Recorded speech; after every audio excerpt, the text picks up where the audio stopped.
Voici un exercice de synthèse très technique qui va donner une illustration un petit peu de la convexité dans certains cas. Donc on s'intéresse à la queue du lézard des murailles. Quand elle casse, on sait qu'elle repousse toute seule en une soixantaine de jours.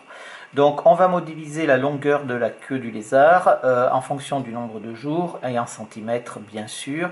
On va la modéliser par cette fonction-là, f de x, qui est égale à 10 exponentielle de u de x, sur l'intervalle 0 plus l'infini. Mais attention, u de x, c'est encore une fonction exponentielle. Donc en fait, pour la fonction f, on a l'exponentielle d'une exponentielle. C'est là où c'est technique en fait.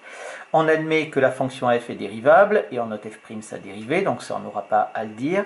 Et on vous demande dans un premier temps de vérifier que f' est égal à moins u'. Alors on utilise bien sûr la formule de dérivation exponentielle de u.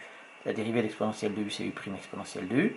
Donc, si j'ai f de x qui est égal à 10 fois exponentielle de u de x, ça nous fait f' de x qui est égal à 10 fois u' de x, exponentielle de u de x. Jusque-là, il n'y a pas de souci, seulement que ici, on ne veut pas de u' de x, mais on veut de u de x. Donc, on revient à notre fonction u qui est donc moins exponentielle de 2 moins x sur 10.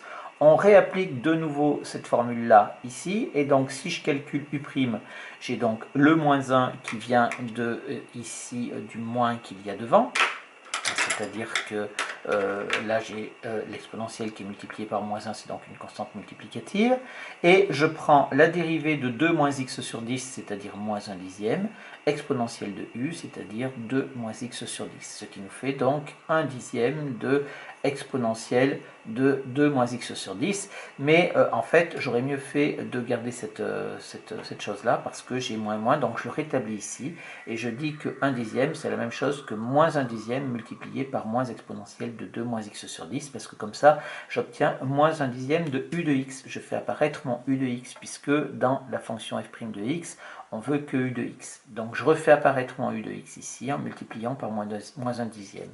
J'applique donc maintenant le résultat que j'avais précédemment. J'avais donc f' de x qui était égal à 10 u' exponentielle de u, ça nous fait donc 10.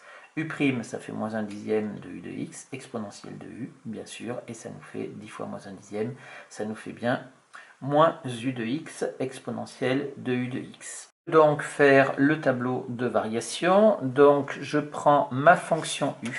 Ma fonction u de x, elle est ici, c'est une exponentielle. Alors l'exponentielle est positive, comme on a un moins devant, ça nous fait négatif. Donc u de x est négative. Si u de x est négative, bien sûr, moins u de x est positive. Si je prends une exponentielle de u de x, ça c'est toujours positif. Donc f' par produit des deux, ça va nous faire donc positif ici. La fonction, elle est donc strictement croissante, ce qui est quand même relativement logique, puisque la fonction, c'est la longueur de la queue du lézard, donc bien évidemment, ça repousse. Donc ça augmente. C'est logique.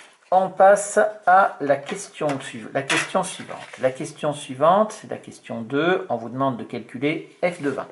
F de 20, donc, vous voyez, on fait un exercice. Alors, si on vous demande de calculer, ça veut dire qu'on attend le détail du calcul. Ça nous fait 10 exponentielle de moins exponentielle de 2 moins 20 sur 10, ce qui nous fait donc 10 exponentielle de moins exponentielle de 0, ce qui nous fait donc 10 exponentielle de moins 1, ce qui nous fait donc 10 sur E. 10 sur E, ça nous fait environ égal à, j'ai dû le calculer, ça fait environ égal à 3,68. Et si on veut, ça nous donne donc quoi? Au bout de 20 jours de repousse, on peut estimer la longueur de la queue du lézard. On nous la demande en millimètres. Attention, la fonction f, elle nous le donne en centimètres. Donc, on va dire environ 37 mm approximativement. On passe à la question B. La question B, on vous dit, selon cette modélisation, la queue du lézard peut-elle mesurer 11 cm? Alors bien entendu, comme on a une fonction qui est strictement croissante, ici de 0 jusqu'à plus l'infini, en fait cette question-là, ça équivaut à dire qu'il faut calculer la limite de la fonction f quand x tend vers plus l'infini. Alors, la fonction f, elle est comme ceci. On a une exponentielle de moins exponentielle ici. On a donc des fonctions qui sont composées en chaîne. Donc, il va falloir faire rédiger la composition des limites. Ça va être très technique ici aussi à cause de la complexité de cette fonction.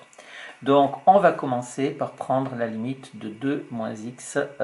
Donc je vais prendre ici limite lorsque x tend vers plus l'infini de 2 moins x sur 10. Ça nous fait est égal à moins l'infini, il n'y a pas de problème. Je vais pouvoir dire maintenant limite lorsque x tend vers moins l'infini de exponentielle alors je vais prendre de moins exponentielle de x. Ça va nous faire donc est égal à 0. Ici, je vais pouvoir dire donc par composition, je vais avoir la limite lorsque x tend vers plus l'infini de moins exponentielle de 2 moins x sur 10 va être égal à 0. Je vous rappelle les codes couleurs. Vous avez 0 ici, 0 ici. Vous avez quand x tend vers plus l'infini là et on retrouve ici. Et vous avez enfin le moins l'infini qui est ici que l'on retrouve là.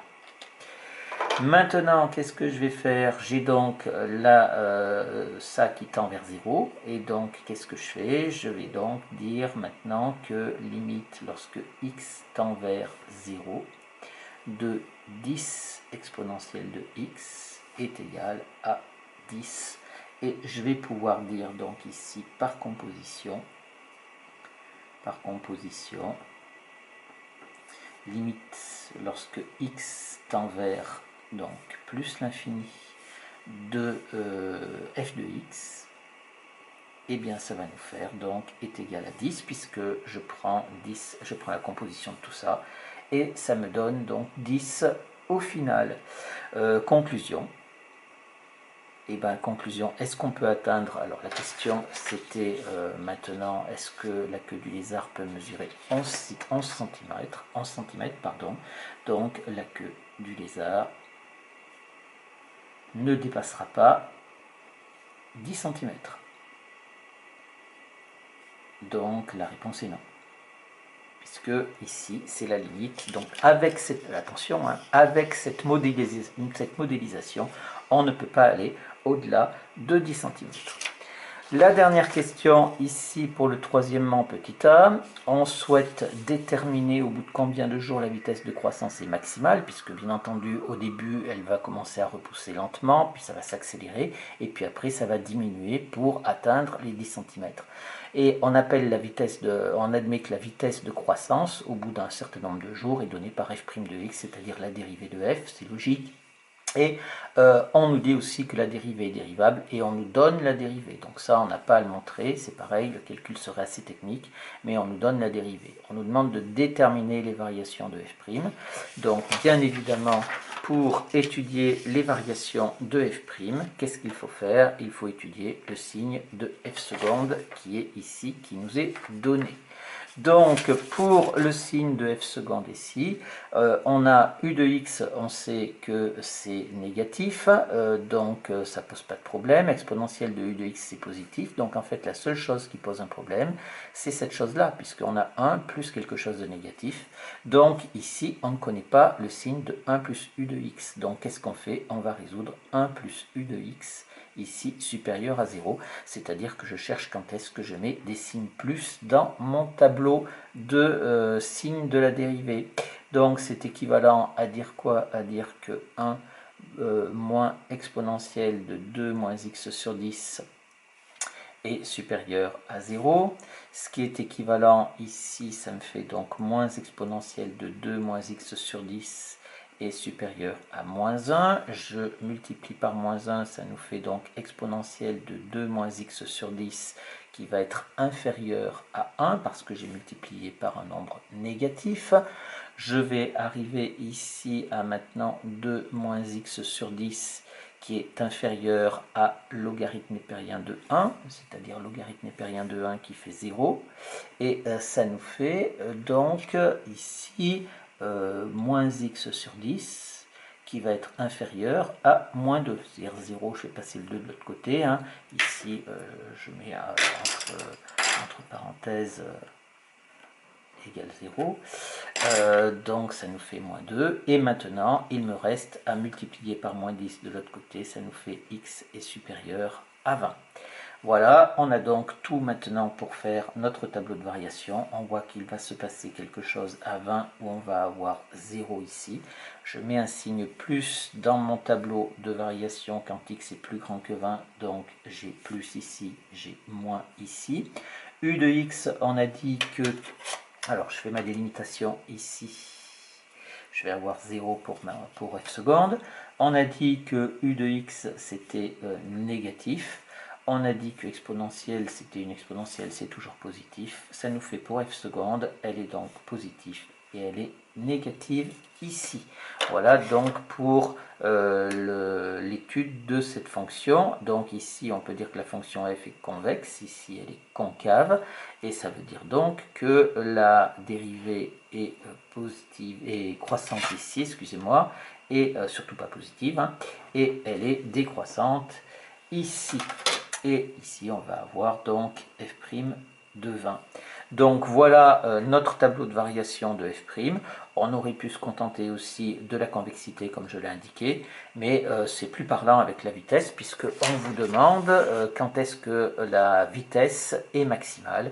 Et bien ici, tant qu'à faire, autant faire le tableau de variation de la vitesse. Donc la vitesse de croissance de la queue du lézard, elle va être maximale au bout de 20 jours. Voilà, après il suffira de faire le calcul pour avoir la valeur de la vitesse maximale.